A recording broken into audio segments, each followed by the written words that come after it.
Hey, are you growing this plant in your garden? It goes by several names, such as Jamaican sorrel, red sorrel, or even Roselle, and it's a fantastic plant from the hibiscus family, and the blooms and the leaves can be used to make teas and drinks, but that's not what this video is about. Today, what I want to talk to you about is how to get more bang for your buck. So let's face it, gardening is all a numbers game.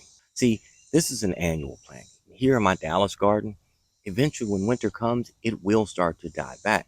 And Roselle itself is a late bloomer. She's going to start showing her blooms around mid-August to late September. So this means you're going to have a shorter window on when you can harvest those blooms and of course your leaves.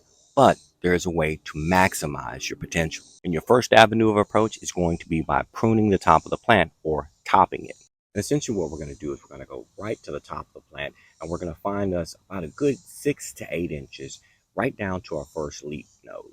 We're just going to make a diagonal cut right here, which is going to redistribute energy out into the root system of the plant, making a stronger root ball, as well as creating more branches. And more branches means more blooms. This is a plant that I just topped 3 weeks ago, and now we have way more branches to create way more blooms. But it doesn't just stop there, because check this out. After 3 weeks, we have a brand new propagated plant from that initial cutting. And here's the best part. We've got roots. Now for this new propagation, all we're going to do is actually just trim back the leaves, only leaving about 2 or 3 at the top because we really want to focus more on roots rather than trying to maintain all of these leaves.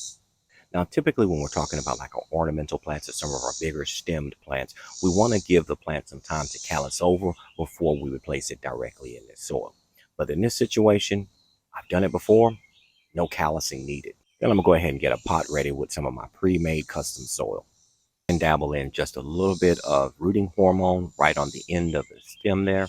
And then we're gonna gently push her down into the soil and then slightly add just a little bit of pressure to the top just to make sure we're closing up some of those air gaps. And now I'm gonna give her a good drink and then place her in a shady area.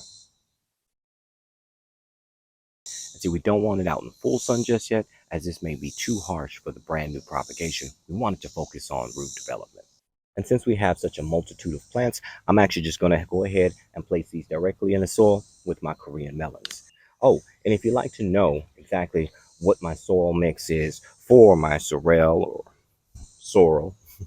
or Roselle or Korean melons for that matter, all you got to do is send me a message and